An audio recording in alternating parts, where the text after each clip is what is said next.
مسائل کا آنا ضروری ہے، لہٰذا حدیث پاک پیش کرتے ہیں آپ کے ہمیں مختلف کن کن باتوں پر ہونا ضروری ہے جو ہمارے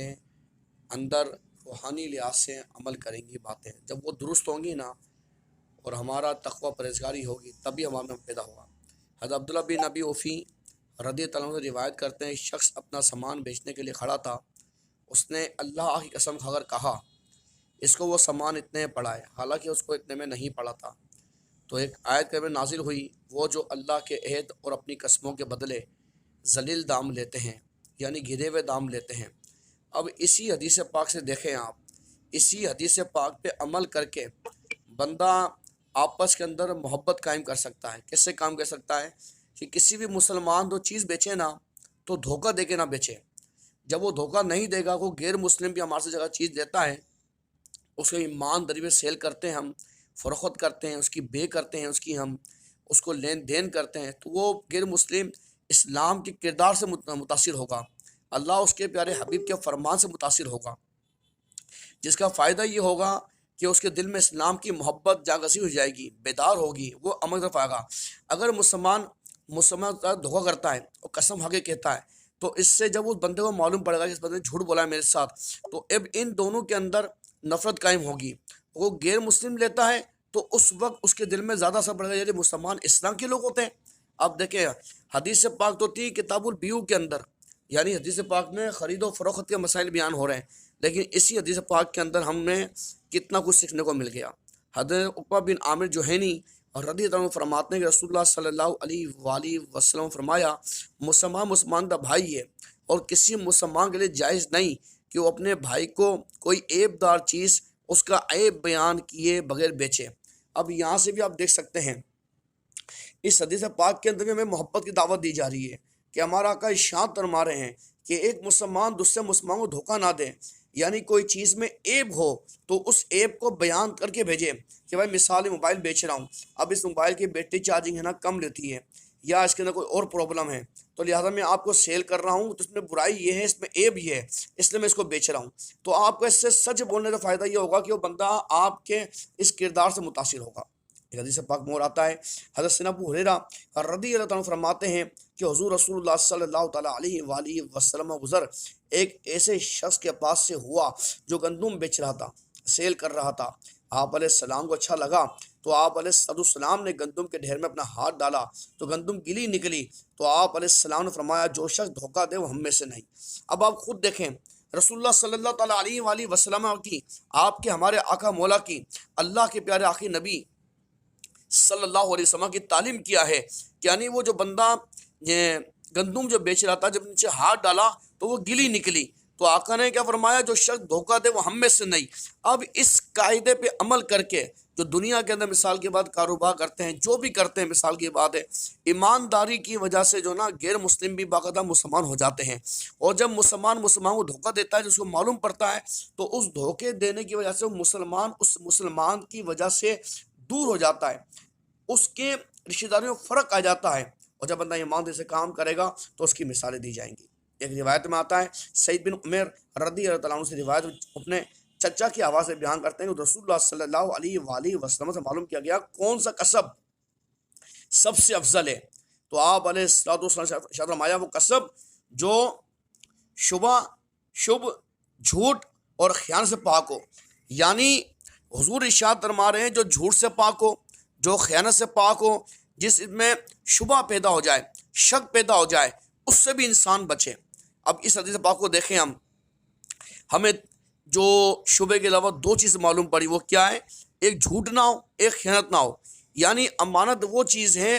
جس کے اندر نقود جو ہوتے ہیں نا متعین ہو جاتے ہیں، جس نے جو امانت دی ہے اس کو وہ امانت دی جائے اور وہ جھوٹ نہ بولے۔ ایک روایت میں آتا ہے حضرت سیدنا ابو ہریرہ رضی اللہ تعالیٰ عنہ سے روایت ہے کہ حضور رسول اللہ صلی اللہ تعالیٰ علیہ وآلہ وسلم ارشاد فرمایا لوگوں پر ایک زمانہ ایسا بھی آئے گا کہ ہر شخص سود کھا رہا ہوگا، اگر کوئی بل واسطہ سود نہیں کھا رہا ہوگا تو اس کو بھی اس کے اثرات ہر حال میں پہنچ ہی جائیں گے۔ بہت سی باتیں، بجلی کے بل بھرتے ہیں، پینٹیاں لگ جاتی ہیں، پتہ نہیں کون کون سے مسائل، اب تو باقاعدہ شیئر کے نام پر کتنی چیزوں کے نام تبدیل کر دیے گئے ہیں جن کے نام پہ سود چل رہا ہے، بعض لوگوں کو معلوم نہیں ہے، معلوم اس لیے نہیں ہے کہ علم دین حاصل نہیں کرا۔ ایک روایت میں آتا ہے کہ سعید بن مسیب رضی اللہ عنہ سے حضرت عمر رضی اللہ عنہ سے روایت کرتے ہیں، وہ فرماتے ہیں حضور علیہ السلام نے ارشاد فرمایا ذخیرہ اندوزی لعنتی ہے، یعنی کہ جو ذخیرہ اندوزی کر لیتے ہیں، جو پتہ ہوتا ہے کہ کوئی چیز مارکیٹ کے اندر ہے اور یہ آنے وقت میں مہنگی ہو جائے گی، تو وہ کیا کرتا ہے اس کو ذخیرہ کر لیتا ہے، اس کو اپنے اسٹور میں ڈال لیتا ہے، اپنے گودام میں ڈالتا ہے، اور جب چیز مہنگی ہو جاتی ہے لوگ مجبور ہوتے ہیں، پریشان ہوتے ہیں، اس وقت بیچتا ہے۔ حضور نے اس عمل کو لعنت سے تعبیر فرمایا، لعنت سے،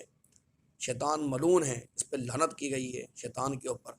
تو اس کو لعنت سے تعبیر فرمایا گیا، اور اس سے مسلمانوں دل آزاریاں ہوں گی، دل شکنیاں ہوں گی۔ ایک بندہ غریب مسلمان، پریشان مسلمان، اس کی مجبوری ہے وہ ادھار لے گا، ہو سکتا ہے وہ سود بھی لے لے اپنے بچوں کو پالنے کے لیے، اس بندے کے عمل کی وجہ سے اس مسلمان پہ کتنی شدید چوٹ لگی ہے۔ اب یہ عمل اس کا محبت کا باعث نہیں ہے، یہ عمل اس کا نفرت کا باعث ہے، تو اس طرح بھی انسان جو ہے نا نفرتوں کے اندر پڑ سکتا ہے۔ حضرت سیدنا ابو ہریرہ رضی اللہ عنہ روایت کرتے ہیں حضرت رسول اللہ صلی اللہ تعالیٰ علیہ وآلہ وسلم نے ارشاد فرمایا، آقا نے آپ کے ہمارے، جو شخص اس لیے ذخیرہ دوزی کرتا ہے کہ اس کے ذریعے مسلمانوں میں وہ چیز مہنگے دموں میں بیچے گا، وہ خطا کار ہے اور اس سے اللہ کا ذمہ بری ہے۔ حضرت سیدنا ام المؤمنین اما عائشہ صدیقہ عتیقہ رضی اللہ تعالیٰ فرماتی ہیں کہ رسول اللہ صلی اللہ علیہ وآلہ وسلم نے ارشاد فرمایا، وہ شخص مومن نہیں ہے جو خود تو پیٹ بھر کے سوئے اور اس کے پہلو میں اس کا پڑوسی بھوکا رات گزارے۔ اب اس حدیث پاک میں غور کر سکتے ہیں کہ حضور علیہ السلام آپ کے ہمارا آقا مولا، حالانکہ یہاں پہ جو بات ہم کر رہے ہیں خرید و فروخت ہی کر رہے ہیں، لیکن آقا علیہ السلام کے فرمان میں اتنی وسعت ہوتی ہے کہ بہت سارے موتی مل جاتے ہیں ہمارے کو، نقات مل جاتے ہیں ہمارے کو۔ حضور فرما رہے ہیں وہ مومن نہیں ہے جو خود تو پیٹ بھر کے سوئے، اس کے پہلو میں اس کا پڑوسی بھوکا رات گزارے۔ جو غریب مسلمان ہمارے قریب پڑوس میں ہوتے ہیں، معلوم پڑ جاتا ہے کوئی کیا کام کرتا ہے، کیا کام نہیں کرتا، کرائے کا مکان ہے، 300 روپے کی آمدنی ہے، 10,000 کا مہینہ میں کرایہ وہ مکان ہے، بجلی کا بل ہے، گیس کا بل ہے، تو اندازہ ہو جاتا ہے کہ بندہ کیسے گزارا کر رہا ہوگا۔ اگر بندے آقا علیہ السلام کے فرمان مطابق پتلا سالوں والا شورا بنائیں، حضور فرماتے ہیں شورا بناؤ پتلا، تمہارے پڑوس کو کفایت کرے، پھر وہ پڑوس کو بھیجا کرے، تو کم سے کم اس کے بنانے کی وجہ سے، پیسے والے کی وجہ سے، اس غریب مسلمان کے گھر کے اندر جو بچے ہوں گے وہ کھانا صحیح کھا سکتے ہیں، وہ اپنا پیٹ بھر سکتے ہیں۔ اس عمل سے کیا ہوگا، ان پڑوسی میں اور اس کے اندر آپس کے اندر محبت پیدا ہو جائے گی، اس کے اندر بھائی چارہ پیدا ہوگا، اخوت پیدا ہوگی، اس سے رشتہ داری بڑھے گی کہ یار بندہ بڑا پیارا ہمارا خیال کرتا ہے، اس کو سوال بھی نہیں کرنا پڑے گا بیچارے کو۔ اور آپ کے اس عمل کی وجہ سے اور ہمارے اس عمل کی وجہ سے ایک مسلمان کے جو ہے نا فائدہ ہوگا، اور اس غریب مسلمان کا بھلا ہو جائے گا۔ پتہ نہیں کون کس حال کے اندر ہے، سفید پوش لوگ سوال نہیں کرتے، نہیں کوئی بندہ خود پہنچا دو، کتنی اچھی بات ہے۔ حضرت سیدنا ابو امامہ رضی اللہ عنہ سے روایت ہے، شخص نے حضور نبی کریم علیہ السلام سے ایمان کے بارے میں معلوم کیا، آپ سرور کونین علیہ السلام نے فرمایا، جب تجھے سہلے کام کرنے پر، اچھے کام کرنے پر خوشی ہو اور گناہ پر پریشانی ہو تو تو مومن ہے، تو مومن ہے۔ انہوں نے پوچھا یا رسول اللہ صلی اللہ علیہ وسلم گناہ کیا ہے؟ حضور سید عالم صلی اللہ علیہ وآلہ وسلم نے فرمایا، جب کوئی چیز تیرے سینے میں کھٹکے تو چھوڑ دو۔ اب یہ انسان خود کر لے، سوال کام کرے، اس کو خوشی حاصل ہو، کسی کی مدد خوشی حاصل ہو، سمجھ جائے بشارت ہے۔ اگر گناہ کر کے پریشانی ہو، دل پریشان ہے، خود پریشان ہے، سمجھ جائے گناہ ہے۔ دعا کرتے ہیں اللہ تعالیٰ سے جو سنا اللہ تعالیٰ اس پر عمل کریں، توفیق فرمائے، اللہ قبول فرمائے، آمین۔ وصلی اللہ تعالیٰ علیہ وآلہ وسلم۔